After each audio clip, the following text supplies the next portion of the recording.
ইস্তেগফারের গুরুত্ব ও ফজিলত। আল্লাহর কাছে ক্ষমা প্রার্থনা করা বান্দাকে অন্ধকার থেকে আলোর দিকে নিয়ে যায়, অসম্পূর্ণ থেকে পরিপূর্ণতার পথ দেখায়।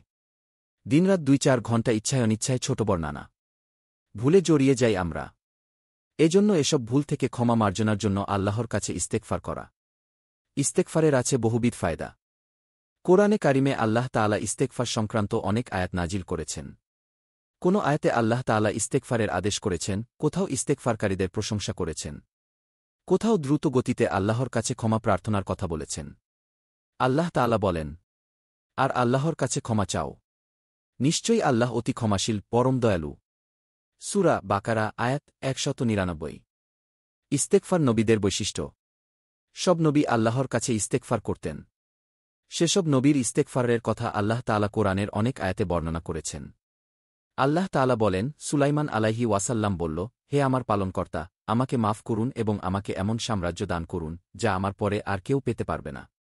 নিশ্চয় আপনি মহাদাতা। সূরা শাদ আয়াত ৩৫।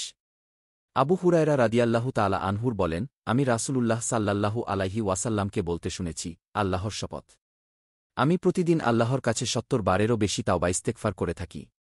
সহিহ বুখারী হাদিস ৬৩০৭। পাপ মোচন হয়। ইস্তেগফারের মাধ্যমে গুনাহ মাফ হয় এবং আল্লাহ তাআলা বান্দাকে বিশেষ মর্তবা দান করেন।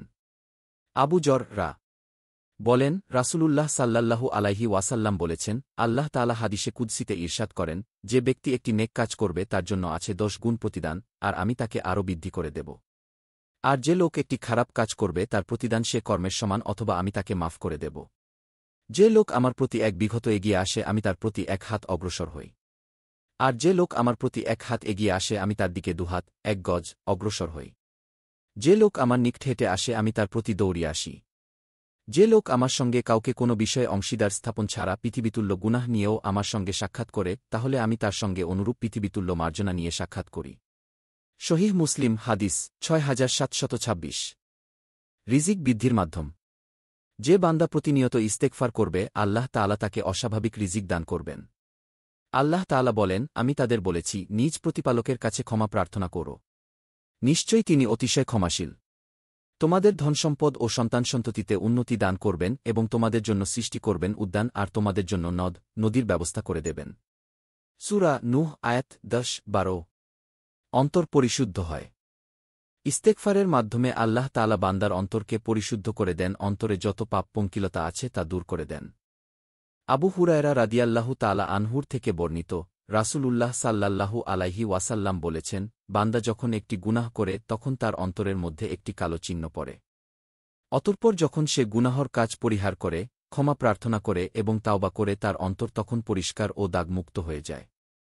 সে আবার পাপ করলে তার অন্তরে দাগ বৃদ্ধি পেতে থাকে এবং তার পুরো অন্তর এভাবে কালো দাগে ঢেকে যায়।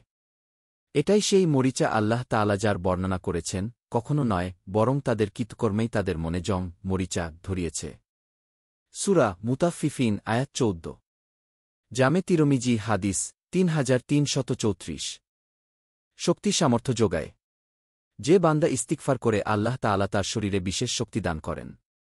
যেমনটি আল্লাহ তাআলা কোরআনে কারিমে বলেছেন, হে আমার জাতি, তোমাদের রবের কাছে গুনাহের জন্য ক্ষমা প্রার্থনা করো, অতঃপর তারই দিকে মনোযোগী হও। তিনি তোমাদের প্রতি আকাশ থেকে মুষলধারে বৃষ্টি বর্ষণ করবেন এবং তোমাদের বর্তমান শক্তির সঙ্গে বাড়তি আরও শক্তি যোগাবেন। সুতরাং তোমরা অপরাধী হয়ে মুখ ফিরিয়ে নিও না। সূরা হুদ আয়াত ৫২। দুশ্চিন্তা দূর হয়।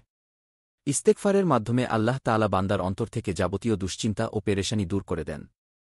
ইবনে আব্বাস রা বলেন, রাসূলুল্লাহ সাল্লাল্লাহু আলাইহি ওয়াসাল্লাম বলেছেন, কোনো ব্যক্তি নিয়মিত ইস্তেগফার পড়লে আল্লাহ তাকে প্রত্যেক বিপদ থেকে মুক্তির ব্যবস্থা করবেন, সব দুশ্চিন্তা থেকে মুক্ত করবেন এবং তাকে এমন উৎস থেকে রিজিক দেবেন যা সে কল্পনাও করতে পারবে না। সুনানে আবু দাউদ হাদিস ১৫১৮। যে সময় ইস্তেগফার করবে। তাওবা ইস্তেগফার যেকোনো সময় যেকোনো মুহূর্তে করা যায়। তবে বিশেষ কিছু সময় ও স্থান রয়েছে, সে সময় ইস্তিগফার করলে কবুল হওয়ার সম্ভাবনা বেশি। গুনাহের পর, অপরাধ করার পর সঙ্গে সঙ্গে আল্লাহর কাছে ক্ষমা প্রার্থনা করা।